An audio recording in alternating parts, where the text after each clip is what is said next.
ধূসর আকাশের বুকে কৃষ্ণমেঘের হাতছানি। রাশি ভারী মেঘের পাল্লায় পাল্লায় গর্জে উঠছে অলৌকিক আলোটি। দমকা হাওয়াগুলো তীব্র গতিতে আছড়ে পড়ছে গাছের আঁকাবাঁকা ডালে। ঝরে পড়ছে দুর্বল পাতাগুলো।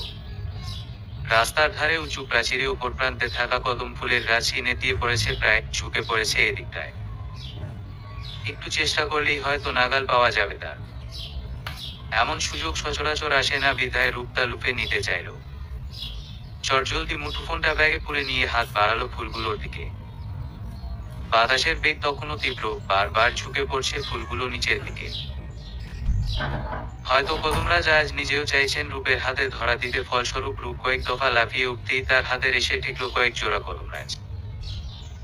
ধরাছোঁয়ার বাইরে থাকা বস্তু আজ তার হাতের মুঠোয় বন্দী, ভাবতেই হাসি ফুটে উঠল তার মুখে।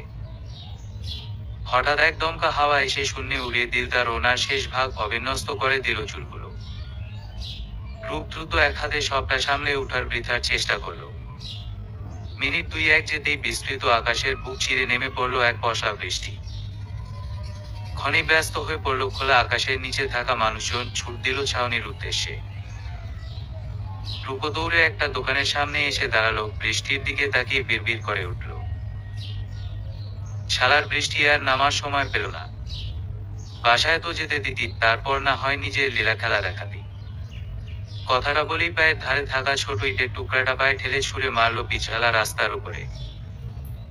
মুহূর্তেই এক গাড়ি সেই ইটের উপর হত্যাকাণ্ড চালিয়ে সাই সাই করে চলে গেল। রূপ সেই দিকে আর তোয়াক্কা না করে অপেক্ষার প্রহর গুনতে থাকে, কখন যে বৃষ্টি থামবে। আধা ঘন্টা এই আশাতেই অতিবাহিত করার পরও যখন বৃষ্টি থামার কোনো নামগন্ধ দেখা দিল না, তখন রূপ বিরক্তিতে চ উচ্চারণ করার মতো শব্দ করল। তার বাসা এখান থেকে 5 মিনিটের দূরত্বেই, তাই সিদ্ধান্ত নিল এক দৌড়েই সেখানে গিয়ে উঠবে। অন্যথায় এখানেই রাত পার করতে হবে। ফুলের মুঠোটা শক্ত করে ধরে রূপ এক দৌড় দিক বাসার উদ্দেশ্যে। প্রায় এক দৌড়েই এসে সে পৌঁছালো বাসার মেইন গেটের সামনে। গেটের ভিতর ঢুকে লম্বা লম্বা নিঃশ্বাস ফেলতে থাকলো সে। গা বেয়ে টুকটুক করে পানি ঝরছে। সিক্ত চুলগুলো এলোমেলো হয়ে লেপ্টে আছে চেহারায়। রূপ দ্বিতীয়বারের মতো বিরক্তিতে চ উচ্চারণ করার মতো শব্দ করে উঠে চুলগুলো আলতো হাতে টেনে কানের কাছে গুজে নিয়ে জামা কাপড় হালকা ঝেড়ে নিল। গায়ে জড়ানো সাদা এপ্রনটা খুলে হাতে ঝুলিয়ে নিয়ে এক নজর বাইরে তাকালো। সময়ের সাথে সাথে বৃষ্টির প্রকট বেড়েই চলেছে। যে অবস্থা, ভোর হওয়া অবধি থামবে বলে মনে হচ্ছে না। বাকি আর 10টা মেয়ের মতো রূপ এতটা বৃষ্টি প্রিয় মানুষ নয়। বরাবরই তার বৃষ্টি অপ্রিয়। তার মতে বৃষ্টি খালি মানুষের জন্য মুসিবতই বয়ে আনে, এটা কখনোই কারো জন্য সুখকর বস্তু হতে পারে না। মানুষ যে কিভাবে বৃষ্টি পছন্দ করতে পারে তাই বুঝে উঠতে পারে না সে। আরেক দফা বৃষ্টিকে গালমন্দ করে রূপ সিঁড়ি ভেঙে উপরে যেতে শুরু করলো। দরজার সামনে এসে তাতে তালা ঝুলিয়ে থাকতে দেখে রূপের ভ্রু কুঁচকে আসলো। বেশ কিছুক্ষণ এইভাবেই দাঁড়িয়ে থাকার পর তার মনে পড়ল, দুপুরের তার মা ফোন জানিয়েছিল সে তার ছোট ভাইকে নিয়ে তারা নানা বাড়ি যাচ্ছে। নানুমা নাকি খুব অসুস্থ, তাই বাসার চাবি পাশের বাসার নিপা আন্টির কাছে রেখে যাচ্ছে। রূপ তখন রওশন স্যারের ক্লাসে ছিল, বিধায় কোনো মতে হ্যাঁ বলে ফোনটা রেখে দিয়েছিল। তাই পরবর্তীতে কথাটা তার মাথা থেকে বের হয়ে গিয়েছিল। দীর্ঘ নিঃশ্বাস ফেলল সে, ব্যাগ থেকে মুঠোফোনটা বের করে একবার টাইম দেখল। ঘড়িতে 9টা অধিক বাজে। আজ এক্সট্রা কিছু প্র্যাকটিক্যাল ক্লাস ছিল, বিধায় তুলনামূলক বেশি দেরি হয়ে গিয়েছে। রূপ মুঠোফোনটা ব্যাগে পুরে নিয়ে হাঁটা দেয় পাশের বাসার দিকে। দ্রুত গতিতে পরপর 3বার কলিং বেলটা চেপে ক্ষান্ত হলো সে। ভাবভঙ্গি দেখে বোঝাই যাচ্ছে তার তারা আছে বেশ। আর হবেই বা না কেন? তার শরীর যে ইতিমধ্যে শিথিল হতে শুরু করে দিয়েছে, দাঁড়িয়ে থাকাটাই তো দায় হয়ে এসেছে। দরজা খুলছে না দেখে রূপ আবার কলিং বেলটা চাপল। এবার প্রায় সাথে সাথেই দরজাটা খুলে গেল। রূপ নজর তুলে তাকাতেই দরজার ওপাশে উদম গায়ে দাঁড়ানো এক কৃষ্ণমানবকে দেখে থমকে দাঁড়ালো। গাটা কেমন শিরশির করে উঠল। কৃষ্ণমানবটি পরিধানে আকাশি কালার শর্টস বাদে কিছুই নেই। গলার দুই ধারে ঝুলছে ফিনফিনে এক কালো রঙের ইয়ারফোন। মুখে তার খেলা করছে অন্যরকম মাধুর্য। রূপ বার কয়েক পল্লব ফেলে বিমূঢ় দৃষ্টিতে দেখতে থাকলো মানবটিকে। একখানে এক মনে। সামনে দাঁড়ানো এলোকেশী কন্যার এমন দৃষ্টির সম্মুখীন হয়ে মানবটি একটু বিব্রত বোধ করল। উপরন্তু মেয়েটিকে সে আদৌ চিনে বলে মনে করতেও পারছে না। এই বৃষ্টিমুখর দিনে তার দরজায় এসে কি চায় সে? ক্ষণে সে গলা ঝেড়ে জিজ্ঞেস করল, আপনার কি কিছু চাই মিস? মানবটির অনুরাগহীন কণ্ঠটি শুনে রূপের ধ্যান ভাঙল। সে জিহ্বা দিয়ে নিজের ঠোঁট যুগল ভিজিয়ে নিয়ে ইতস্তত সুরে বলল, না মানে আন্টি আছে কি? মানবটি একটু সন্দিহান দৃষ্টিতে তাকালো রূপের দিকে। উপর থেকে নিজ পর্যন্ত নজর বুলালো। ভিজে আসার ফলে রূপের কামিজটা প্রায় আটসাট হয়ে লেপ্টে আছে রূপের গায়ে। রূপ ওনা দিয়ে নিজেকে ভালোভাবে ঢেকে নিলেও বেশ কিছু স্থান এখনো স্পষ্ট। হঠাৎ নিষিদ্ধ এক জায়গায় মানবটির চোখ এসে স্থির হতেই দ্রুত সে দৃষ্টি সরিয়ে নিল। তীক্ষ্ণ কণ্ঠে বলে উঠল, মা বাসায় নেই, পড়ে আসেন। কথাটা বলে দ্রুত দরজা দিতে নিলে রূপ চেঁচিয়ে উঠল, আরে আমি বাসায় যাব কিভাবে তাহলে? কথাটা শুনে মানবটি থমকালো। ভ্রুকুঞ্চিত দৃষ্টিতেই তাকালো রূপের পানে। গমগমে গলায় জিজ্ঞেস করলো, মানে? আমার বাসার চাবি তো আন্টির কাছে। দুপুরে মা গ্রামে যাওয়ার আগে তালার চাবিটা এইখানে রেখে গিয়েছিল। এখন চাবি ছাড়া আমি বাসায় ঢুকবো কি করে?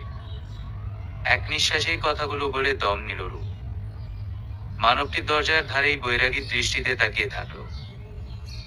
বুঝতে পারলো মেয়েটি তাদের পাশের ফ্ল্যাটেই থাকে, কিন্তু তারা এখানে শিফট হলো কবে কে জানে। মানবটির থেকে কোন প্রকার টু শব্দ না পেয়ে রূপ এবার তার নাম ধরে সম্বোধন করলো, তোনয় ভাইয়া, শুনছেন? মানবটি এবার দীর্ঘশ্বাস ফেলে বলল, মা বিকেলের পরপরই এক আত্মীয় বাসায় গিয়েছে। এশারের আজানের পরপর ফেরার কথা হলেও এখন পর্যন্ত ফেরেনি। কখন ফিরবে আমি জানি না। আর আমাকে সে কোন চাবি টাবি দিয়ে যায়নি। রূপের মুখ এবার ফাটা বেলুনের মতো চুপসে গেল। ইতস্তত সুরে বলল, আন্টি তো মনে হয় না চাবি নিয়ে গিয়েছে, বাসাতেই থাকার কথা। একবার একটু ফোন করে দেখবেন চাবিটা সে কোথায় রেখে গিয়েছে। তোনয় প্রত্যুত্তর করে না। আনমনে ভাবলো, যত মেয়ে দোষ থেকে দূরে থাকতে চায় ততই এটা শনির মতো কপালে চেপে বসে। মায়েরই কপাল আমার। লম্বা নিঃশ্বাস ফেলে পকেট হাতে ফোনটা বের করে কল দেয় সে তার মায়ের নাম্বারে।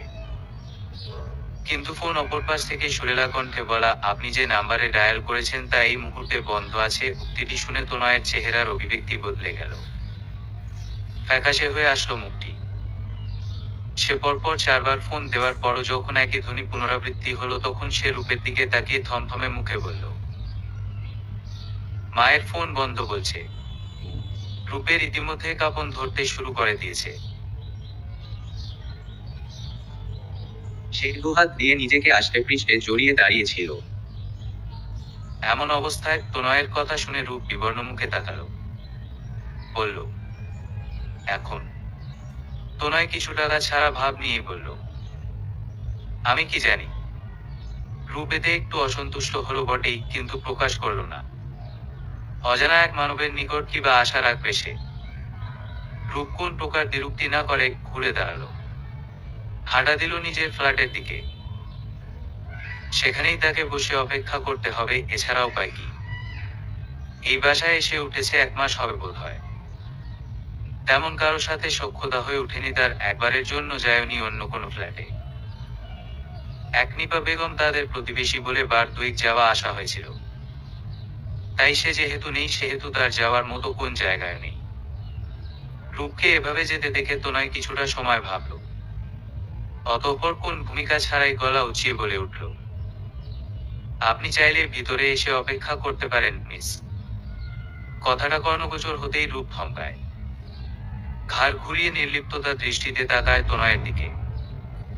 তার ভাবভঙ্গি প্রায় স্বাভাবিকই, দৃষ্টিও শীতল।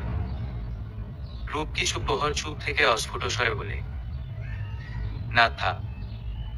তোনয় হয়তো রূপের সংশয়টা বুঝতে পারে, তাই বিষয়টা সহজ করতে সে নিজ থেকেই বলে ওঠে, আপনি যেমনটা ভাবছেন তেমন কিছুই না। পরিস্থিতি যা, বাহিরে থাকলে নির্ঘাত কোন অঘটন ঘটাবেন, তাই ভিতরে আসতে বলেছি। রূপ কৌতূহল দৃষ্টিতে তাকাতেই তনয় নিজের দৃষ্টি অন্যদিকে ঘুরিয়ে গলা ঝেড়ে বলে, বুঝদার মানুষের জন্য ইশারাই যথেষ্ট। আশা করি আমাকে ভেঙে কিছু বলতে হবে না। রূপ কথাটার ধাঁচ ধরতে পেরে এক পলক নিজের দিকে তাকায়। পরক্ষণে নিজের ওনারা গায়ে আরো ভালোভাবে জড়িয়ে নিয়ে শীতল কণ্ঠে বলে, ভিতর যে বাহিরের মতো বিপজ্জনক নয় তার কি কোন নিশ্চয়তা আছে? নিরাপদতা তো দুই জায়গাতেই বিলাসিতা। রূপের কথা শুনে তনয় থমকায়, নয়ন দুটি রক্ষী কাছে অপার বিস্ময়তা নিয়ে তাকায় রূপের পানে। কতটা সাবলীলভাবেই মেয়েটা তার চরিত্র নিয়ে প্রশ্ন তুলে ফেলল। পরোক্ষভাবেই বুঝিয়ে দিল সে বিশ্বাস করে না কাউকে। কথা বলার ধাঁচও কি সুচালো। নিজের 29 বছরের জীবনে এমন ধাঁচের মেয়ে তনয় খুব কমই দেখেছে। কিন্তু এই মুহূর্তে সে তার এই রূপে অভিভূত হতে পারছে না, উল্টো রাগে তার শরীর রিরি করছে। রাগ হওয়াটাও অস্বাভাবিক কিছু না, অহেতুক নিজের চরিত্র নিয়ে প্রশ্ন উঠল যে কেউ রাখবেই। তনয় নিজের হাতের মুঠো শক্ত করে ধরে নিজের রাগ সংযত করার ক্ষীণ চেষ্টা করে, তিক্ত কণ্ঠে বলে, নিউটন ব্যাটা ঠিকই বলেছে, for every action there is an equal and opposite reaction. কারো জন্য ভালো করো বা ভাবো, দিন শেষে খারাপের ট্যাগটা নিজের ঘাড়ে এসেই চাপে। থাক। রূপ থমথমে দৃষ্টিতে তনয়ের দিকে তাকায়, এক মুহূর্তের জন্য ভাবলো অতিরিক্ত করে ফেলেছে কিনা। না, ভুল বলেনি সে, কিন্তু তাও কথাটা হয়তো সে একটু বেশি রুড হয়ে বলেছে, তাই পরিস্থিতি একটু স্বাভাবিক করতে ইতস্তত সুরে বলে, বিষয়টা তেমন নয়। আসলে খালি বাসায়।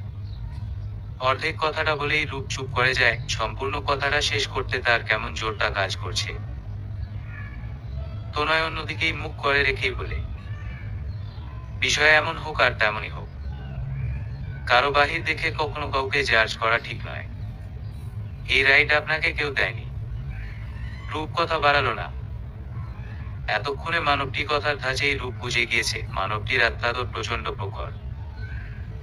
সে যেমনই হোক খারাপ না। উপরন্তু পরিস্থিতি এখন যা, এই মানুষটি বাদে তাকে সাহায্য করার মতো কেউ নেই। শরীর তো ইতিমধ্যে জবাব দিতেও শুরু করে দিয়েছে। এইভাবে বাহিরে থাকলে হয়তো ফিটফাট হয়ে লাশও হয়ে যেতে পারে। তাই সে কথা মিটমাট করার উদ্দেশ্যে মিনমিনে স্বরে বলে উঠে, ওকে সরি। তনয় এক নজর রূপের দিকে তাকিয়ে কিছু না বলে দরজা বন্ধ করে দিতে নেয়। রূপটা দেখে চেঁচিয়ে বলে উঠে, আরে। তনয় আবার থমকায়। ভ্রুকুঞ্চিত দৃষ্টিতে তাকায় রূপের দিকে, আবার কি? রূপ দুই হাত একত্রে করে ঘর্ষণ চালাতে ব্যস্ত হয়ে পড়ে, দৃষ্টি অবিন্যস্ত রেখেই ইতস্তত করে বলে, না মানে। রূপের হাবভাব দেখেই বোঝা যাচ্ছে সে তার মতো পাল্টিয়েছে, কিন্তু বলতে দ্বিধাবোধ করছে। তনয় এইবার ভালো করে তাকালো, রূপ একটু আটসাট হয়েই দাঁড়িয়ে আছে। মুখ চোখ কেমন নীলবর্ণ ধারণ করেছে। শরীরও বোধ হয় মৃদু পরিমাণে কাঁপছে। বৃষ্টিতে ভিজে এসেছে, ব্যাপারটা অস্বাভাবিক না। তনয়ের একটু মায়া হলো, রাগটা এক ধাপ নিভল ঠিকই, কিন্তু গেল না। আনমনে তার ছেলের হাসি হাসলো, এই নারীজাতি ভাঙবে কিন্তু মচকাবে না। পরক্ষণে দীর্ঘ নিঃশ্বাস ফেলে তীক্ষ্ণ কণ্ঠেই বলে, আসেন। রূপ প্রথমে একটু সংকোচ বোধ করলেও পরবর্তীতে এক দুই পা এগিয়ে যায়। রূপকে আসতে দেখে তনয় আগে ভাগেই দরজার কাছ থেকে সরে দাঁড়ায়। রূপ ভেজা জুতোজোড়া খুলে রেখে ঢুকে পড়ে ভিতরে। ড্রয়িং রুমের সামনে এসে জড়সড় হয়ে দাঁড়ায়। তনয় দরজা ভিজিয়ে ড্রয়িং রুমে চলে আসে, দরজা লক করেনি, খোলাই আছে। কথাটা শুনে রূপ চোখ তুলে তাকায় তনয়ের দিকে। তনয়ের কথার মাঝে কিছুটা তাচ্ছিল্য ভাব ছিল। আর সেটা কেন ছিল তা রূপ ভালোভাবেই বুঝতে পারছে, কিন্তু তাও সে প্রত্যুত্তর করল না। পুনরায় নতজান হয়ে দাঁড়িয়ে থাকলো সেই একই জায়গায়। সারা শরীর ভেজা হওয়ায় কোথাও গিয়ে বসার ইচ্ছা হলো না তার। তনয় রূপের পাশ কাটিয়ে এগিয়ে গেল। টি টেবিলের পুরোটায় জুড়ে ছড়িয়ে ছিটিয়ে আছে অজস্র কাগজ। তনয় সেগুলোই এখন গুছাচ্ছে। মৃদু গতিতে ফ্যানের পাখা ঘুরছে, কিছু কাগজ মাটিতেও গড়াগড়ি খাচ্ছে।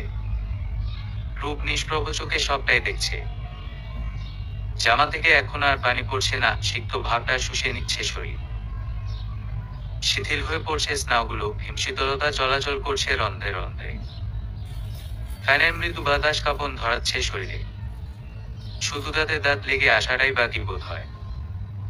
রূপ থাকতে না পেরে বলল, ফ্যানটা বন্ধ করা যাবে? তনয় এক পলক রূপের দিকে তাকালো। রূপের বর্তমান অবস্থা আজ করতে পেরে দৃষ্টি নামিয়ে গলা পরিষ্কার করে বলল, তা না হয় করা যাবে মিস, কিন্তু আপনি কি এইভাবেই ঘন্টা খানিক থাকতে পারবেন? মা তো মনে হয় না বৃষ্টি থামার আগে আসবে। রূপ মুখ ছোট করেই বলে, জানি না। তনয় কাগজ গোছাতে গোছাতে বলে, চাইলে মায়ের রুমে গিয়ে চেঞ্জ করতে পারেন, মার কাপড় আছে সেখানে। না না, থাক, দরকার নেই। অকপটেই বলে উঠল রূপ। তনয় পুনরায় এক পলক রূপের দিকে তাকিয়ে বলে, আর ইউ শিওর? ফর্মালিটি করতে গিয়ে শহীদ হয়ে যেন না আবার। অবশ্য শহীদ হলেও এরপর আসামি আমাকেই হতে হবে। সরাসরি খোঁজা মেলায় কথাটা বলল তনয়। রূপ একটু ইতস্তত করলেও প্রত্যুত্তর দিল না। সেখানে দাঁড়িয়ে দু হাত মুঠোয় পুরে ঘর্ষণ চালাতে ব্যস্ত হয়ে পড়ল। অবস্থা যে শোচনীয় তা কিন্তু নয়। ইতিমধ্যে প্রবল বেগে হাসির দলেরা আক্রমণ করতে শুরু করে দিয়েছে। একটু পর হয়তো সর্দি জ্বর সঙ্গতিতে চলে আসবে অসুখ পরিবারের সদস্য হতে। তনয় বলল, আমাকে আসামি বানানোর ফোন দিনা এটে যান, গিয়ে চেঞ্জ করেনি। রূপ নিয়ে যাওয়া স্বরে জিজ্ঞেস করে, রুমটা কোন দিকে? বাদিকের রুমটা, মার ওয়ার্ডরোব খুললে জামা কাপড় পেয়ে যাবে। আর রুমেই ওয়াশরুম আছে। রূপ মাথা দুলিয়ে হাতে থাকা কদম ফুলগুলো সোফার উপর রাখে। কাঁধের ব্যাগটা সোফার পাশেই মেঝেতে রেখে চলে যায় রুমটির দিকে। রুমে গিয়ে দরজা আটকে দিয়ে রূপ তা দেখে তনয় বিড়বিড় করলো, সেই তো ঘুরে ফিরে আমার কথাই শুনলো, খুদ্দায় এতক্ষণ ঢং করলো। ক্ষণে কদম ফুলের দিকে নজর যেতেই তার ভ্রুকুটি কুঞ্চিত হয়ে আসে। সূক্ষ্ম দৃষ্টিতে তাকায় সেদিকে। অতঃপর দৃষ্টি সরিয়ে নিয়ে টেবিলের উপর থেকে কাগজপত্র সব গুছিয়ে নিয়ে চলে যায় রুমে। অর্ধাংশ প্রহর গড়াতেই রূপ ছোট ছোট পায়ে বেরিয়ে আসে রুম থেকে। গায়ে তার কুচিবিহীন শাড়ি, কোনোমতে ৩-৪ প্যাচ দিয়ে পড়েছে সে। সাথে বেমানান রঙের ব্লাউজ, যা কিনা মিনিট ২-১ যেতেই কাঁধ থেকে গড়িয়ে পড়ছে নিম্নের দিকে। ৩-৪টে সেফটি পিন মারার পরও ঢিলে রয়ে গিয়েছে।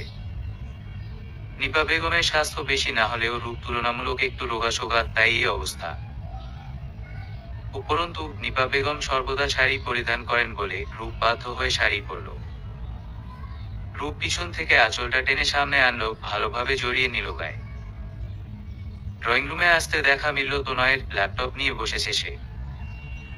রূপ একটু এগিয়ে যেতে তনয় ল্যাপটপের স্ক্রিন থেকে চোখ তুলে তাকায়। রূপের বেহাল অবস্থা দেখে পেট ফেটে হাসি পেলেও তা চেপে বসে রইল। ঠোঁটের কোণে দেখা দিল সরু এক হাসি রেখা।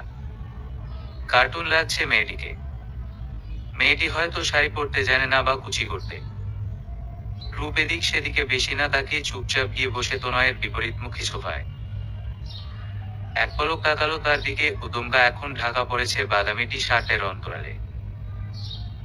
দৃষ্টি নামালো রূপ। সোফার কিনার থেকে ব্যাগটা টেনে এনে ফোনটা বের করলো। ব্যাগটা ওয়াটারপ্রুফ হওয়ায় বই আর ফোন দুটোই শুষ্ক আছে। একবার সময় দেখলো 10টা বাজে প্রায়। ড্রয়িং রুমের উত্তর দিকে থাকা বারান্দার দিকে তাকালো সে। সামনে থাই গ্লাস থাকায় নিজের প্রতিবিম্ব বাদে দেখা গেল না কিছুই। বৃষ্টির রিনিঝিনি শব্দ আর আকস্মাৎ বিদ্যুৎ চমকানোর ফলে শুধু আজ করা গেল বর্ষণের লীলা খেলা এখনো চলছে। দীর্ঘশ্বাস ফেলল রূপ। রাতটা আজ কত দীর্ঘ হয় কে জানে। বৈঠকখানা জুড়ে পিনপতন নীরবতা। দুই পৃথক সত্তার মানুষ মগ্ন আপন কর্মে। কেউ কাজে ব্যস্ত তো কেউ কাউকে দেখতে। কিন্তু শব্দ নেই কারো মুখেই। তনয় কাজ শেষে ল্যাপটপ অফ করে পাশে রাখলো, তাকালো রূপের দিকে। মুহূর্তেই দুইজনের দৃষ্টি এক সুতোয় এসে মিলিত হতে রূপ দ্রুত দৃষ্টি সরিয়ে নেয়। তনয় বিষয়টা আমলে না নিয়ে বলে, আপনার কি কোন সমস্যা হচ্ছে মিস? রূপ না সূচক মাথা নাড়িয়ে বলে, না। তনয় কোন ভূমিকা ছাড়াই বলে উঠে, তাহলে এতক্ষণ ধরে আমার দিকে তাকিয়ে কি দেখছিলেন? Am I too handsome? রূপ এইবার খানিকটা থমথম খেয়ে যায়। তনয় যে সরাসরি এমন কিছু বলে বসবে তা ভাবনারও বাহিরে ছিল তার। কান গরম হয়ে আসলো রূপের। সে কোনো মতে বলে উঠল, তেমন কিছুই না। আমি তো তো এমনি। তনয় এবার শব্দ করে হেসে ওঠে। ঠোঁটের কোণে সেই হাসিটুকু বুঝিয়ে রেখেই বলে, স্বাভাবিক হন, মজা করছিলাম। তার ছুরি যে ধরা পড়েনি তা ভেবেই স্বস্তির নিঃশ্বাস ফেলল সে। অতঃপর বলল, আন্টির ফোন কি এখনো অফ তো নয় ভাইয়া? আপনি আসার আগে দিয়েছিলাম, তখনও অফই ছিল। ওহ আচ্ছা, আপনি এখানে নতুন? হ্যাঁ, 1 মাস হলো আমরা এখানে শিফট করেছি। তনয় রূপের দিকে তাকিয়ে বলে, তাই আমি প্রথমে চিনতে পারিনি আপনাকে। তা আপনি কি আমায় আগে থেকে চিনতেন? সে সময় নাম ধরেই তো সম্বোধন করলেন। রূপ মাথা নিচু করে বলে, চিনি বলতে 1-2 বার দেখেছিলাম আপনাকে, আর আন্টির মুখে আপনার নাম শুনেছিলাম। আপনি আমার নাম জানলেও আপনার নাম কিন্তু এখনো আমার অজানা মিস। রূপকথা, আপনি এই নামেই ডাকতে পারেন। তনয় ঠোঁট নাড়িয়ে নামটা উচ্চারণ করল, রূপকথা। তা আপনি কি কাল্পনিক নাকি বাস্তবিক রূপকথা? রূপ হেসে বলে, কাল্পনিক কিছুর বাস্তবে না হলেও মানুষ কিন্তু বাস্তবিকই হয়। তনয় প্রত্যুত্তর না করে কিঞ্চিত হাসে। কৃষ্ণবর্ণের রক্ষী গাছে খেলা করে যায় অন্যরকম মাধুর্য, যা সাধারণের মাঝেই ছড়িয়ে দেয় কিঞ্চিত অসাধারণের ছোঁয়া। রূপ দ্রুত দৃষ্টি নামালো। এই দৃষ্টির মাধুর্যে সে বহু আগেই আহত হয়েছে, আজ পুনরায় হলো। নীরবতা ভেঙে তনয় আবার বলে, আপনি মনে হয় মেডিকেল স্টুডেন্ট, রাইট? হ্যাঁ, 3য় বর্ষে পড়ছি। অহ। এরপর আবার নীরবতা। প্রতিবারের মতো এইবারও তনয় এই নীরবতা ভঙ্গ করে বলে উঠল, চা খাবেন মিস রূপকথা? রূপ চোখ তুলে তাকায়। ঠোঁট নাড়িয়ে কিছু বলতে যাবে তার আগেই ঘটল এক অঘটন। রূপের কাঁধ থেকে ব্লাউজের কাঁধটা গড়িয়ে পড়ল নিম্নের দিকে। তনয় দ্রুত অন্যদিকে ঘুরে নিজের দৃষ্টি সরালো, কিছু না বলে উঠে সোজা হাঁটা দিল রান্নাঘরের দিকে। কথার বলার সময় কখন যে হাত থেকে আঁচল ছুটে গিয়েছিল তা রূপ বুঝতেই পারেনি। বুঝতে পারলে হয়তো এই অপ্রীতিকর পরিবেশের সৃষ্টি হতো না। রূপ ব্যস্ত হলো নিজেকে ঠিক করতে। তখনই উচ্চস্বরে ট্রান্সমিটার ব্লাস্ট হওয়ার শব্দ প্রতিধ্বনিত হলো, মুহূর্তেই কারেন্ট গেল চলে। পুরো নগরী ডুব দিল আধারের গহীনে। রূপ বিড়বিড় করল, শালা কারেন্টের বাচ্চা, আমার সাথে মির্জাফরগিরি করলি। আর একটু আগে গেলে কি হতো? আমার মান ইজ্জত সব ডুবাইয়া গেলি তুই। বেয়াদব একটা। আধার রাত্রিতে ডুবিত নগরী, বর্ষণের ধারা তখনও বইছে। পিনবতন নীরবতার মাঝে আকস্মাৎ আকস্মাৎ গর্জে উঠছে মেঘ। আকাশে ভাসমান পুঞ্জমেঘের ফাঁকে ফাঁকে দেখা মিলছে ঘণ্টভার আলো। কিঞ্চিত পরিমাণ আলো বারান্দার তীর সীমানায় এসে গড়াগড়ি খেয়ে পুনরায় ফেরত যাচ্ছে। ড্রয়িং রুমের এক কোণে টিমটিম করে জ্বলছে চার্জার লাইটটি, যে কোনো সময় হয়তো বন্ধ হয়ে যেতে পারে। দীর্ঘ সময় অযত্নে ফেলে রাখার দরুন এই দোষা। সোফার ধার ঘেঁষে আটসাট হয়ে বসে আছে রূপ, বারবার হাসি দিয়ে উঠছে সে। আবছা আলোয় ফুটে উঠেছে তার রক্তিমা মুখটি। জোরতা ও সংশয়ে কুকড়ে মরছে সে। তার 22 বছরের জীবনে এতটা অপ্রীতিকর ও লজ্জাজনক পরিস্থিতিতে পূর্বকালে কি ইহকালেও পড়েনি কখনো। রূপ পারছে না তো মাটি 2 ভাগ করে তাতে লুকিয়ে পড়তে। রান্নাঘর থেকে টুংটাং শব্দ আসছে। তনয় ফ্ল্যাশ লাইটের আলোয় চা বানাচ্ছে। কিছু সময়ের ব্যবধানেই চা তৈরি হয়ে যায়। তনয় চায়ের ট্রেটা টেবিলের উপর রেখে একটা কাপ তুলে এগিয়ে দেয় রূপের দিকে। নেন। রূপ কোন রকম ভনিতা না করে নিঃশব্দে চায়ের কাপটা নিয়ে নেয়। কিছুক্ষণ নীরব বসে থেকে আনমনে কিছু ভাবতে থাকে সে। আনমনা হয়েই ছোট এক চুমুক বসায় পেয়ালাতে। তাপমাত্রা মাত্রাতিরিক্ত হওয়ায় পর মুহূর্তেই জিহ্বা ফুলে যায় তার। দহন যন্ত্রণা সহ্য করতে না পেরে চাপা চিৎকার করে উঠে রূপ। দ্রুত চায়ের কাপটা গাছ থেকে সরাতে নিলে নড়বড়ে যায় খানিকটা, একাংশ চা ছিটকে পড়ে ধবধবে সাদা মেঝেতে। তনয় তৎক্ষণাৎ বলে উঠল, আরে হাসতে। রূপ এবার সম্পূর্ণই মিয়ে যায়। একের পর এক কাণ্ড ঘটিয়ে ফেলার দায় লজ্জায় নাক কাটা যাচ্ছে তার। যার নিকট সে নিজের প্রতিচ্ছবি মুগ্ধতায় পরিপূর্ণ করতে চেয়েছিল, তার সামনেই নিজের ইজ্জত একদম ফালুদা করে বসে আছে। এ চেয়ে বেদনাদায়ক অনুভূতি কি পৃথিবীতে আর দুটো আছে? রূপ 2 হাতের মুঠোর মাঝে শাড়ির আঁচলটা মোচড়াতে মোচড়াতে বলে, সরি। তনয় শান্ত কণ্ঠেই বলে, শান্ত হন মিস রূপকথা। মাঝে মধ্যে হয় এমন, ব্যাপার না। রূপ প্রত্যুত্তর না করে গোপনে দীর্ঘ নিঃশ্বাস ফেলে। এমন সময় চার্জার লাইটটি ঘুমে ঢুলতে ঢুলতে একবারের জন্য ঘুমিয়ে পড়ে। ফেলে দেয় দুইটি মানব ও মানবীকে আধারের রাজ্যে। রূপ ও তনয় দুজনই হতবিহ্বল দৃষ্টিতে সেদিকে তাকালো। অবশেষে এটাই হওয়া বোধ হয় বাকি ছিল। তনয় দীর্ঘ নিঃশ্বাস ফেলে বলল, আমি ফ্ল্যাশ লাইট চালাচ্ছি, দাঁড়ান। রূপ চটজলদি বলে উঠল, না থাক, অন্ধকারই থাকুক, আলো ভালো লাগছে না। রূপ চাইছিল না তার অস্বস্তি ভাবটা তনয় ধরে ফেলুক। উপরন্তু তার এখন যেই অবস্থা, চোখ তুলে তাকানোটাই দায় সমান, তাই সে ইচ্ছে করেই বলল আলো না জ্বালাতে। তনয় কথা না বাড়িয়ে ছোট করে বলল, আচ্ছা। সময়ের সাথে সাথে অন্ধকারাচ্ছন্নটা খানিকটা কেটে গেল। অন্ধকারের নিজস্ব আলোয় ফুটে উঠল দুটো মানুষ অবয়ব। মাঝে মধ্যে ক্ষণপ্রভার কিঞ্চিত আলো রুমে বিচরণ করে যেতেই স্পষ্ট হয়ে উঠছে দুইজনের ভাবভঙ্গি। তনয় চায়ের কাপে ছোট একটা চুমুক দিয়ে বলল, বললেন না তো চা কেমন হয়েছে? কথাটা শুনে খানিকটা ভরকালো রূপ। পরক্ষণে নিজেকে সামলে নিয়ে বলল, জি ভালোই। শুধু ভালো? রূপ এবার হেসে বলল, না, অনেক ভালো। তনয় প্রত্যুত্তর না করে কিঞ্চিত হাসল। মূলত এই গুমুট পরিবেশকে স্বাভাবিক করতেই চায়ের প্রসঙ্গটা তোলা। রূপ বিষয়টা আজ করতে পেরেছিল বিধায় অন্য কিছু ভাবল না। অন্যথায় যে কেউ ভাবত, এই মানুষটা কেমন, যে যেই নিজের প্রশংসা শুনতে চাইছে। চা খাওয়া শেষে রূপ একটু ভালো বোধ করলো। এতক্ষণ প্রচন্ড শীত করছিল তার। রূপ বারান্দার দিকে তাকালো। খাইগ্লাসটা স্বচ্ছ এখন, ওপাশের দৃশ্য স্পষ্ট। দেখা যাচ্ছে বিস্তৃত আকাশটি। মিনিট দুই এক গড়াতেই ডেকে উঠছে মেঘ। ক্ষণপ্রভার আলোয় দেখা যাচ্ছে দূরে অবস্থিত কৃষ্ণচূড়া গাছটি। আগুনের রক্তিমায় রঞ্জিত কয়েকটা কৃষ্ণচূড়ার গোছা বাতাসের দোল খেয়ে এসে পড়ল তাদের তীর সীমানায়। রূপ উঠে দাঁড়ালো, কোন দিক খেয়াল না করে এগিয়ে গেল বারান্দার দিকে। তনয় পিছন থেকে বেশ কয়েকবার রূপকে জিজ্ঞেস করলো সে কোথায় যাচ্ছে, কিন্তু রূপ প্রত্যুত্তর করল না। অগত্যা তনয় উঠে দাঁড়ালো, পিছু নিল রূপের।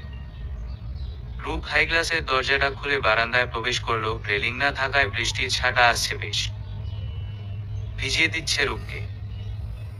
রূপ সেদিকে তোয়াক্কা না করে চট করে সাদা মেঝের উপর ছড়ানো রক্তিমা ফুলের একটি গোছা হাতে তুলে নিল। সে আরো একটা গোছা তুলতে যাবে, তার আগেই তার বা হাতে টান পড়ে। নিজেকে সামলাতে না পেরে পিছিয়ে আসে সে। তখনই এক শক্তপোক্ত হাতের মালিক তাকে আগলে নেয়। রূপ কিছু বুঝে ওঠার আগেই মানবটি তাকে টেনে নিয়ে আসে বারান্দা থেকে, লাগিয়ে দেয় দরজা। পরক্ষণেই মানবটি সরে দাঁড়ায়। অতঃপর গলা খেকিয়ে বলে, আপনি পাগল মিস রূপকথা। একবার বৃষ্টিতে ভিজে কি মন ভরে নিয়ে আবার চলে গিয়েছেন বৃষ্টিতে ভিজতে? এতক্ষণ যে শীতে মৃগী রোগীর মতো কাঁপছিলেন তা কি ভুলে গেলেন? শেষের কথায় রূপ একটু অপমানিত বোধ করলেও কিছু বলল না। নিম্ন স্বরে বলল, বৃষ্টিতে ভিজতে না, ফুল আনতে গিয়েছিলাম। কথাটা বলেই ডান হাতটা উঁচু করে ফুলটা দেখালো রূপ। অন্ধকারে তা স্পষ্ট বোঝা না গেলেও তনয় বেশ অবাকই হলো। সে ঠিক শুনেছে কিনা তা নিশ্চিত করতে আবার জিজ্ঞেস করলো, ফুলের জন্য? রূপ মাথা নাড়িয়ে উত্তর দিল, হ্যাঁ। তনয় দীর্ঘশ্বাস ফেলল। এই মেয়ে যে আস্ত ফুল পাগল তা বোঝা হয়ে গিয়েছে তার। আগে হাতে ছিল কদম, এখন কৃষ্ণচূড়া। তনয় কিছুটা সময় চুপ থেকে বলল, ফুল বুঝি আপনার বেশি প্রিয়? রূপ উৎফুল্ল কণ্ঠেই উত্তর দিল, অনেক। কদম ফুলগুলোকে দিয়েছে বিএফ। রূপ এক মুহূর্তের জন্য থমকালেও পর মুহূর্তে চট করে বলে উঠল, আমার কোনো বিএফ নাই, কদমগুলো আমি নিজেই পেয়েছি। কথাটা শুনে নিজের অজান্তেই তনয় দীর্ঘশ্বাস ফেলল। ফুটে উঠল ঠোঁটের কোণে সরু হাসি, কিন্তু সেটা প্রকাশ না করে আবার জিজ্ঞেস করল, পেরেছি বলতে গাছ থেকে? ওই যে চৌরাস্তার মোড়ে একটা কদম গাছ আছে না, সেখান থেকে। তনয় এবার হেসে বলে, তার মানে চুরি করেছেন? কথাটা শুনে রূপ থতমত খেয়ে যায়, সাথে ভড়কেও যায়। তনয় যে তাকে এমন কিছু বলবে তা সে কল্পনায় ভাবেনি। উপরন্তু এটা প্রশ্নের উত্তর কি দিবে তাই তো ভেবে পাচ্ছে না রূপ। সে ইতস্তত করে বলল, না মানে, এটা চুরি না। তনয় ঠোঁট চেপে হেসে বলে, তাহলে কি ফুলগুলো নিশ্চয়ই বলে নেননি? আর না বলে কোনো কিছু নেওয়া তো চুরি, তাই না? তনয় যে এমন কথার প্যাচ জানে তা রূপ আগে জানলে কখনো এর সাথে কথা বাড়াতো না। সে হতবিহ্বল দৃষ্টিতে তাকিয়ে থাকলো তনয়ের দিকে, কিন্তু অন্ধকার হওয়ায় না বুঝতে পারলো তনয়ের ভাবভঙ্গি, না দেখতে পেল ঠোঁটের কোণে লেগে থাকা হাসিটুকু। দেখলে হয়তো বুঝতো সবটাই দুরন্ত বানা, রূপকে জ্বালানোর কলা কৌশল। অবশ্য তনয় নিজেও রূপের প্রতিক্রিয়া উপভোগ করতে পারছে না। রূপ ইতস্তত করেই বলল, জানি না। তনয় নিঃশব্দে হেসে বলে, তাহলে আপনি মানছেন আপনি চুরি করেছেন? রূপ কিছু বলল না, চুপচাপ নিজের শাড়ির আঁচলটা মুঠোয় পুরে তার উপর অত্যাচার চালাতে লাগলো। কিছুটা সময় নীরবে কাটতেই কর্কশ শব্দে তনয়ের মুঠোফোনটা বেজে ওঠে। চমকে উঠে দুজনই। তনয় তৎক্ষণাৎ পকেট থেকে ফোনটা বের করে দৃষ্টি নিবন্ধ করলো মুঠোফোনে পর্দায়, সেখানে ভাসছে ইংরেজিতে লেখা মা নামটি। নিপা বেগমের ফোন আসতেই তনয় দ্রুত কলটা রিসিভ করলো, তীক্ষ্ণ কণ্ঠে বলল, ফোন অফ কেন তোমার? কতবার ফোন করেছি যেন? অপর পাশ থেকে নিপা বেগম বলে উঠলেন, আরে চার্জ ছিল না, বন্ধ হয়ে গিয়েছিল মোবাইল। তার উপর তোর ফুপুর বাসায় কারেন্টও ছিল না, 5 মিনিট আগেই এসেছে। অন্য কারো ফোন দিয়ে ফোন দিতা, ওই বাড়িতে নিশ্চয়ই ফোনের আকার করেনি। নিপা বেগম গলা খেকিয়ে বললেন, নিয়েছিস তো নতুন নাম্বার, আমি বাদে কারো কাছেই তোর নাম্বার নেই, তো ফোন দিব কেমনে? তনয় কিছু না বলে চুপ বনে যায়। আগের সিম লকড হয়ে যাওয়ায় 2 দিন আগেই সে নতুন সিম নিয়েছে। নিপা বেগম বাদে কাউকে নাম্বার দেওয়া হয়নি। উপরন্তু অফিসের কিছু কলিগ বাদে কারো নাম্বার সেভও করা হয়নি। নিপা বেগম আবার বললেন, আচ্ছা শোন, পাশের বাসার রিপা ভাবি মেয়ে রূপের আসার কথা ছিল, সে কি এসেছে? তাদের বাসার চাবি আবার আমার কাছে। তনয় ভাবলো, এখন এই প্রশ্নের উত্তর না দেওয়াই শ্রেয়। অন্যথায় তার মা দূরে বসেই তাল থেকে যে কি আইটেম তৈরি করে ফেলবে তা আল্লাহ মালুম। বাসায় আসলে না হয় ঘটনা খুলে বলা যাবে, তাই সে প্রশ্নটা সূক্ষ্মভাবে এড়িয়ে গিয়ে জিজ্ঞেস করে, চাবি কোথায় রেখেছ তুমি? তোর বাবার যে ঔষধের ড্রয়ারটা আছে না, তারই মধ্যে বা সাইডে রেখেছি। কিন্তু মেয়েটা কি? নিপা বেগম কথাটা সম্পূর্ণ করার আগেই তনয় ফোন কাটলো।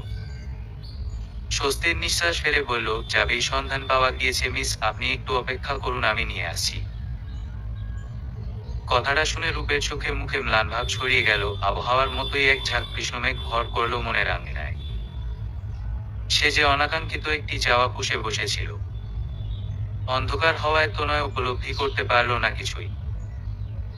সে মোবাইলের ফ্ল্যাশ জ্বালিয়ে চলে গেল নিপা বেগমের রুমের দিকে, মুঠোফোনের কৃত্রিম আলোয় খুঁজতে শুরু করলো চাবিটি। তা দেখে রূপ ভাবল, মানুষটার হয়তো তাকে বিদায় করার বড্ড তাড়া।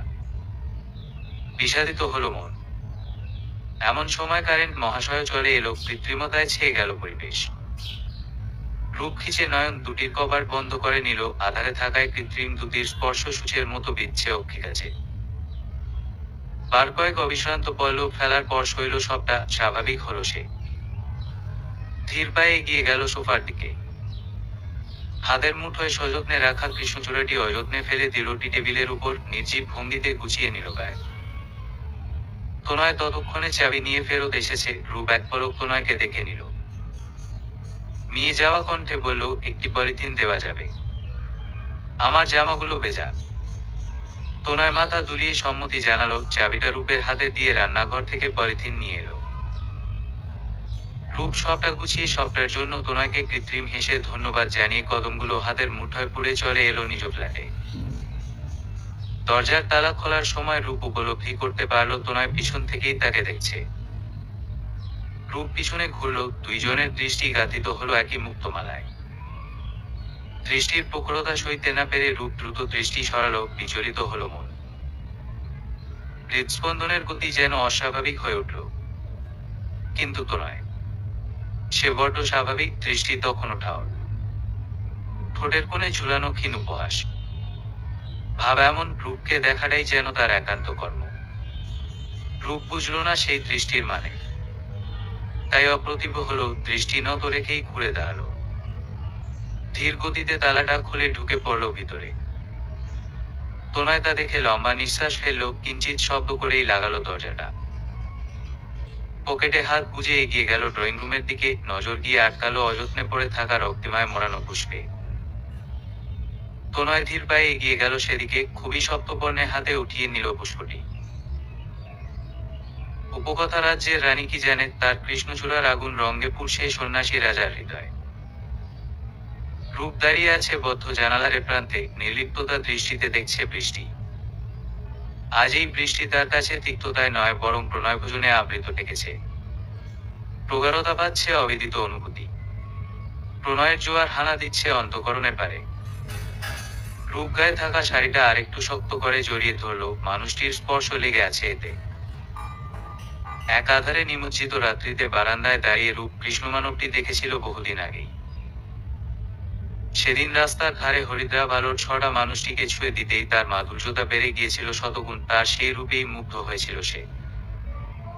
চাহনির ভেজে পড়েছিল মন ও হৃদয় দুটোই। ক্রাশ খেয়েছিল কিনা নিশ্চিত নয়, তবে অনুভূতির যাত্রার সেখান থেকেই। কৌতূহলী মনের তৃষ্ণা মেটাতেই আড়ালে আবডালে খোঁজ খবর নেওয়ার পর্ব চলেছিল দীর্ঘদিন, কিন্তু অল্প সংখ্যক তথ্য ব্যতীত জানতে পারেনি কিছুই। এমনকি হাতে গোনা দুই একবার ব্যতীত দেখাও মিলেনি কৃষ্ণ মানবটির। রূপ ধরেই নিয়েছিল মানবটি তার ধরার ছোঁয়ার বাহিরে। দমিয়ে ফেলেছিল নিজের অনুভূতি। অথচ আজ এই অনাকাঙ্ক্ষিত সাক্ষাতে সবকিছুরই যেন নব্য সূচনা হলো। অবিদিত অনুভূতি রূপ নিল প্রণয়ের। প্রথম দিকে মানবটির নিকট ধরা দিতে না চাইলেও পরবর্তীতে দিয়েই ফেলল। কিন্তু মানবটির ব্যবহার যে তার মনকে অশান্ত করে তুলেছে, না চাইতেও ভাবাচ্ছে বারবার। আদৌ তার প্রণয়ের ঢেউ পার পাবে তো, নাকি লণ্ডভণ্ড হয়ে যাবে সত্যি। আর ভাবতে পারল না রূপ। মাথায় অবধ যন্ত্রণারা বাসা বেঁধেছে, শরীরের তাপমাত্রা অস্বাভাবিক ভাবে বৃদ্ধি পাচ্ছে। জ্বর আসবে বোধ হয়। রূপ হালকা কিছু মুখে দিয়ে অ্যান্টিবায়োটিক খেয়ে বিছানায় গা এলিয়ে দিল, মুহূর্তেই বাড়ি জমালো নিদ্রা দূর রাজ্যে। সেদিন মধ্যরাতেই রূপের প্রচন্ড জ্বর হলো। উত্তপ্ত হলো বালিশ বিছানা। মাথা চারা দিল সুপ্ত অনুভূতির দল। জ্বরটা আদৌ অসুখের ছিল নাকি প্রণয়ের তা বলা যায়। তবে জ্বরের প্রকট চলল টানা 3 দিন। মেয়ের অসুখের কথা শুনে রিবা বেগম ঢাকায় ছুটে এলেন পরের দিনই। আদর যত্নে সুস্থ করে তুলতেন মেয়েকে। শারীরিক অসুখ ভালো হলেও ভালো হলো না মনের অসুখ। যে প্রেমের বাতিক একবার ফুটেছে তা কি আর সহজে যাওয়ার। রূপের তো এখন প্রায় মরি মরি অবস্থা, মন তৃষ্ণাতুর কাঙ্ক্ষিত মানুষটির ঝলক পেতে। কত শত ছুতো দিয়ে যে ঘুরে এসেছে সেই বাসা থেকে কৃষ্ণমানবটির সামান্য ঝলক পেতে, কিন্তু মানুষটি যেন আসলেই তার ধরার ছোঁয়ার বাহিরে। কেটে গেল আরেক সপ্তাহ। রূপ মুখ ভার করে বসে আছে সোফার এক কোনায়, দৃষ্টি নিবন্ধ মুঠোফোনের পর্দায়। মনের কাঠগড়ায় জমেছে অভিমানী নেই। কোনভাবেই দেখা মিলছে না কাঙ্ক্ষিত মানুষটির। রূপ আনমনেই আওড়ালো। মানুষটা কি হ্যারি পটারের ইনভিজিবল ক্লথের ভিতরে ঘাপটি মেরে বসেছে নাকি? না হলে একটা মানুষ হুট করে এইভাবে অদৃশ্য হয় কিভাবে? অসহ্য বিরক্তিকর নিঃশ্বাস ছেড়ে আনমনেই রূপ প্রতিজ্ঞা করলো আর নিবে না মানুষটির খোঁজ। কিশোরী বয়সের প্রেম ভেবে ভুলে যাবে তাকে। অযথা বেদনাদায়ক অনুভূতি পুষে রাখার মানেই হয় না। যার মনে তার অস্তিত্ব নেই তার জন্য বেহায়া হওয়া বেমানান। কিন্তু কে জানতো পরবর্তী প্রহরে ভাঙতে চলেছে এই প্রতিজ্ঞা। রূপের ভাবনার মাঝেই রিবা বেগম এসে তার পাশে বসেন। কি করছিস? রিবা বেগমের কথায় রূপ একান্ত ভাবনা থেকে বেরিয়ে এসে বলে, তেমন কিছু না মা, নিউজ ফিড ঘাঁটছিলাম। কেন, কিছু বলবে? হ্যাঁ, কিছু কথা ছিল তোর সাথে। রূপ ফোনের দিকে দৃষ্টি নিবন্ধ রেখেই বলে, বল কি কথা? রিবা বেগম কথা এদিক সেদিকে না করে মূল কথাটাই বললেন, তোর জন্য একটা খুব ভালো সম্বন্ধ এসেছে। ছেলে সিভিল ইঞ্জিনিয়ার, একমাত্র ছেলে বাবা মায়ের। দেখতেও মোটামুটি খারাপ না, আচার ব্যবহারও ভালো। শুধু গায়ের রং একটু চাপা। বাদ বাকি পরিবারের ব্যাকগ্রাউন্ডও অনেক ভালো। পাত্র হিসাবে ছেলেটাকে আমার মনে ধরেছে। রূপ একরাশ বিরক্তি নিয়ে বলে, এতই যখন মনে ধরেছে নিজে বিয়ে করে ফেলো না। আমাকে কেন কুরবানির গরু বানাচ্ছ? রিপা বেগম রূপের পিঠে চাপড় মেরে বলেন, ফাজলামো করিস আমার সাথে, বেদ্যপ মেয়ে একটা। রূপ দ্রুত রিপা বেগমের কাছ থেকেই এক হাত সরে গিয়ে বলে, আমি এখন বিয়ে করতে চাই না আম্মু, তা তুমি ভালো করেই জানো। তাহলে কেন বারবার বিয়ে নিয়ে প্রসঙ্গ তুলো? পাত্র আমার জানাশোনা না হলে আমি এবার বলতাম না। ছেলের তোকে পছন্দ, সাথে তার মায়েরও। পরিবারটাও ভালো, তুই চিনিস তাদের। ওই যে রূপ কথার মাঝে ফোন দিয়ে বলে, চেনা হোক আর অচেনা হোক আমি এখন বিয়ে করছি না। আর 2 দিন পর পর এইসব ভালো সম্বোধন কোথাকে উদয় হয় শুনি। পরবর্তীতে যদি আরেকটা বিয়ের সম্বোধন এসেছে না, দেখো তুমি হয়েছিস একদম বাপের মতো জেদি। নিজে যা বুঝিস তাই ঠিক, অন্যের কথার গুরুত্বই নেই। রূপ উঠে দাঁড়িয়ে বলে, বাবার মতো হয়েছি বলেই আমার সুতো দিয়ে বারবার বাবাকে মনে করতে পারো, না হলে কি পারতে? রিপা বেগম কিছু বললেন না, নীরব রইলেন। আজ বছর খানেক হলো তার স্বামী মারা গিয়েছেন। এরপর থেকে তিনি পরিবারের কর্তা। কত টানপোড়েনের মাঝে যে ছেলে মেয়ে 2 জনকে বড় করেছেন তা একমাত্র তিনিই জানেন। তাই তো চাইছিলেন সুস্থ সবল থাকতেই সৎ পাত্রে মেয়েটিকে দান করতে আর ছেলেটাকে একটা লাইন করে দিতে। কিন্তু মেয়ে তো তার বুঝতে নারাজ। দীর্ঘশ্বাস ফেললেন রিপা বেগম, স্বগতোক্তি কণ্ঠে জিজ্ঞেস করলেন, তার মানে এই সম্বন্ধে তোর মতো নেই? রূপ নিজের রুমের দিকে যেতে যেতে বলে, একদম না। রিপা বেগম হতাশাজনক নিঃশ্বাস ফেলে বলেন, আচ্ছা তাহলে নিপা ভাবিকে আমি না করে দিচ্ছি। নিপা বেগমের নাম শুনেই রূপ থমকে দাঁড়ায়, চটজলদি ঘাড় ঘুরিয়ে বলে, কাকে মানা করবা? পাশের বাসার নিপা ভাবিকে। রূপ বিস্মিত কণ্ঠে জিজ্ঞেস করে, তাকে না করবা কেন? রিপা বেগম এক রাশ বিরক্তি নিয়ে বললেন, তাকে মানা করব না তো কাকে করব? তিনিই তো তার ছেলের জন্য এই সম্বন্ধ এনেছিলেন। কথাটা শুনে রূপের মাথায় বাজ পড়ল। কানে বাজতে থাকলো রিপা বেগমের একটি কথা, ছেলের তোকে পছন্দ। তার মানে তোনায় তাকে পছন্দ করে। কিন্তু কিভাবে? হাও। রূপের হাত পা মৃদু পরিমাণে কাঁপছে, সবটাই স্বপ্ন মনে হচ্ছে। তার হৃদয় হরণকারী মানবটি যে আড়ালে আবডালে রয়ে এমন কাণ্ড বসিয়ে ফেলবে তা তো তার ভাবনারও 100 মাইল দূরেও অবস্থান করে না। সবটা আদৌ সত্য তো? বেশ কিছুক্ষণ নীরবতা আর ভাবনায় অতিবাহিত হয়ে যেতেই হঠাৎ রূপ লাজ শরম ভুলে চেঁচিয়ে উঠল, মা আমি বিয়েতে রাজি। কথাটা শ্রবণ হওয়া মাত্র রিপা বেগম ভ্রু কুঁচকে তাকান মেয়ের দিকে। কাট কাট গলায় বলেন, রাজি মানে? এতক্ষণ না তুই বিয়ে করব না বলে দুনিয়া উল্টিয়ে ফেললি। হুট করে কোন জিন ভর করলো তোর উপর? রূপ থমথম মুখে বলে, বিয়ের জন্য রাজি না হলেও দোষ, হলেও দোষ। মানে মানুষের মন কি চেঞ্জ হতে পারে না? আজীব। রিপা বেগম সন্দিহান কণ্ঠে বলে উঠেন, তো এইটার কি গ্যারান্টি আছে যে আবার মিনিট 2-1 না যেতে তোর মন চেঞ্জ হবে না? রূপ দ্রুত পায়ে রিপা বেগমের কাছে এসে দাঁড়িয়ে বলে, হবে না। I promise. আমি সত্যি সত্যি এবার বিয়েতে রাজি। কাহিনী বুঝলাম না, নদীর স্রোত উল্টা দিকে কিভাবে বইছে? এতক্ষণ তো বলছিলি অন্য কথা, এখন আবার অন্য। তোর মতিগতি তো আমার ভালো ঠেকেছে না। রিপা বেগমের কণ্ঠে তীক্ষ্ণতা। রূপ ভাবল সে হয়তো একটু বেশি বেহায়াপনা করে ফেলেছে। তার নিজেকে একটু সংযত রেখে টেকনিক্যালি তার মাকে সামলানো উচিত। রূপ জিহ্বা দিয়ে ঠোঁট দুটো ভিজিয়ে নিয়ে মিনমিনে স্বরে বলে, আমি তোমাকে আমার চূড়ান্ত সিদ্ধান্ত জানিয়েছি। এখন তোমার মতো যদি পরিবর্তন হয়ে থাকে তাহলে বিয়ে দিলে, না হলে না দাও। তোমার ব্যাপার। তবে পরবর্তীতে আমার থেকে হ্যাঁ আশা করবা না। এই হ্যাঁ শুধুমাত্র এইবারের জন্যই। কথাটা বলেই রূপ উল্টা ঘুরে নিজের রুমের দিকে হাঁটা দেয়। রূপ জানে এই কথাতেই তার কাজ হয়ে যাবে। রিপা বেগম রূপে যাওয়ার দিকে বিভ্রান্তির দৃষ্টিতে তাকান, পিছন থেকেই বলেন, তুই কি সত্যি রাজি? আমি কি তাহলে বিয়ের কথা আগে বাড়াব? রূপ পিছনে না ঘুরেই উত্তর দিল, হ্যাঁ। অতঃপর আর এক মুহূর্ত বিলম্ব না করে গটগট করে চলে যায় রুমে। দরজা দিয়ে বালিশের মাঝে মুখ গুজে। ইতিমধ্যে তার মেধহীন গালে ছড়িয়ে পড়েছে রক্তিমার ছটা, প্রণয়নী মনে জেগেছে তার কৃষ্ণমানটিকে ঘিরে অপতিত স্বপ্ন। যে মানুষটি কয়েক প্রহর পূর্বেও বিরল বস্তু ছিল, সে মানুষটাই এখন সম্পূর্ণ তার। আজ থেকে একান্ত মানুষের খাতায় তার নাম সবার উপরে, কথাটা ভাবতেই রূপ লজ্জায় মিয়ে যায়।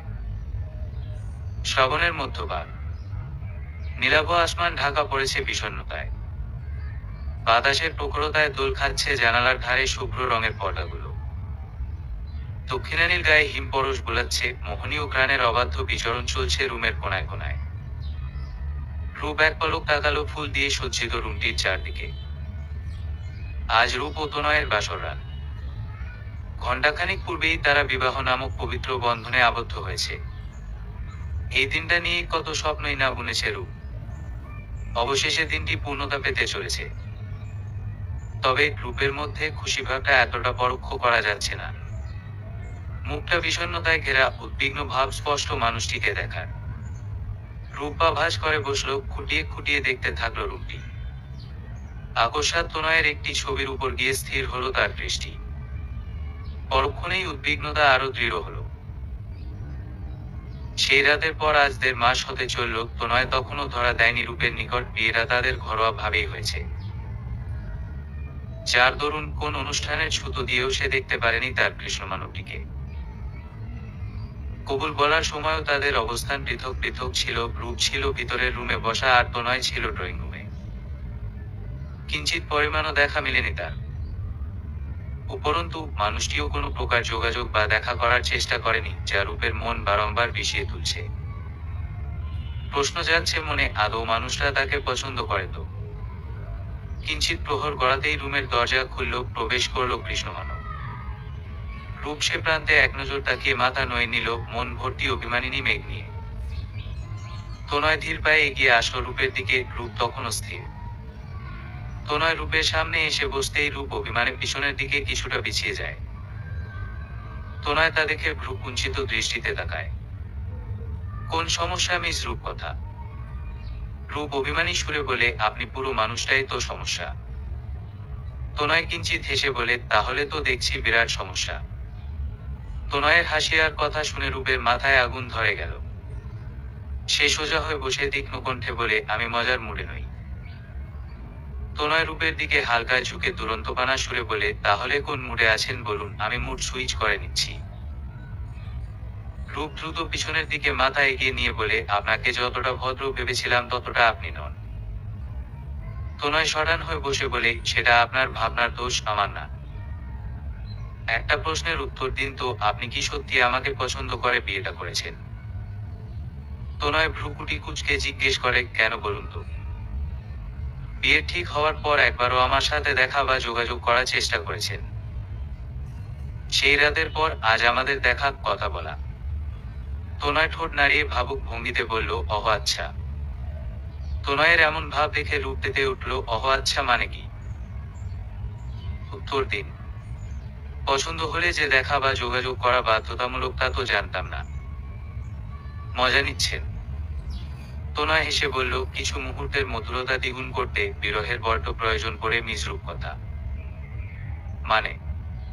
তনয় রূপের দিকে হালকা ঝুঁকে মুখটা ওর কানের কাছে নিয়ে এসে বলে, শুনেছি দূরত্ব ভালোবাসা বাড়ায়। তাই বিয়ের আগে নিজের জন্য ভালোবাসাটা বাড়িয়ে নিলাম। কারণ এরপরের কোন সুযোগ নেই।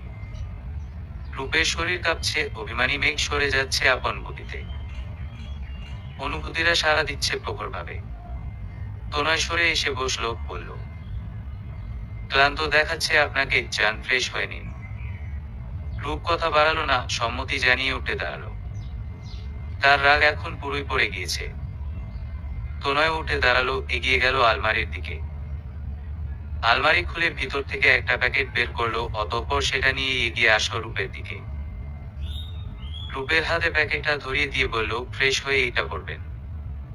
রূপ একবার প্যাকেটের দিকে তাকিয়ে পুনরায় তনয়ের দিকে তাকালো। এই নিমিত্তে দৃষ্টি নত করে চুপচাপ এগিয়ে গেল ওয়াশরুমের দিকে।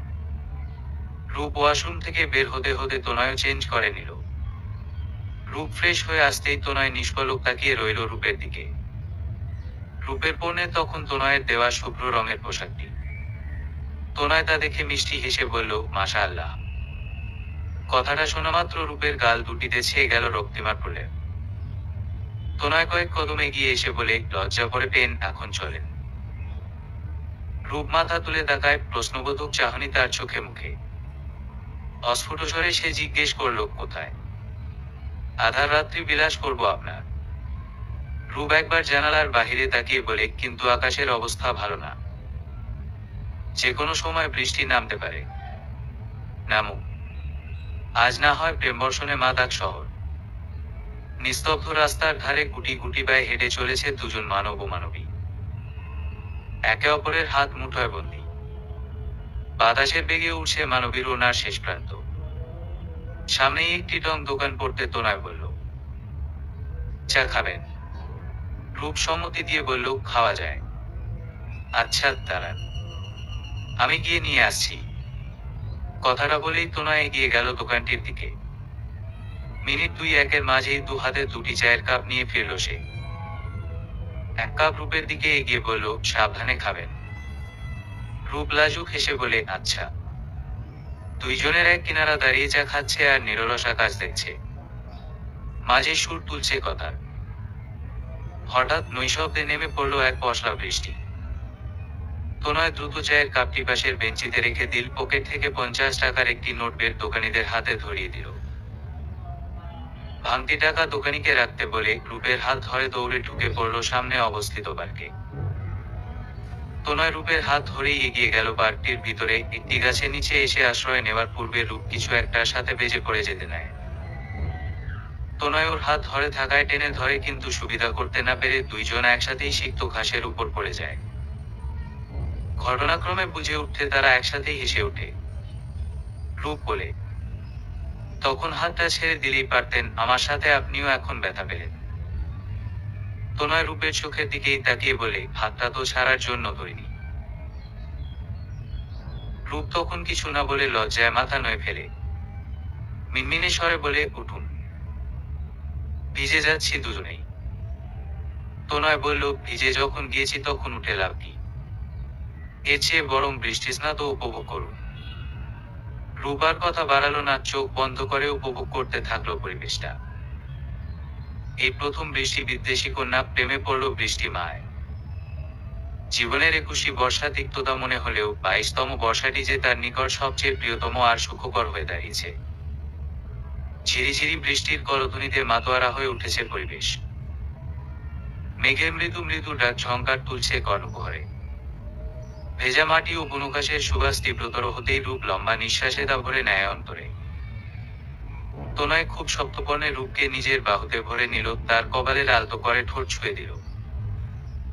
শীতল হাতটি গড়িয়ে দিল রূপের মেদহীন গালে। ধীর কণ্ঠে বলল, কৃষ্ণচূড়ার আগুন রঙে পুড়ছে প্রেমিকের মন, পূর্বে জেনেই অনল পানে পতঙ্গের আস্ফালন। সংগ্রহীত।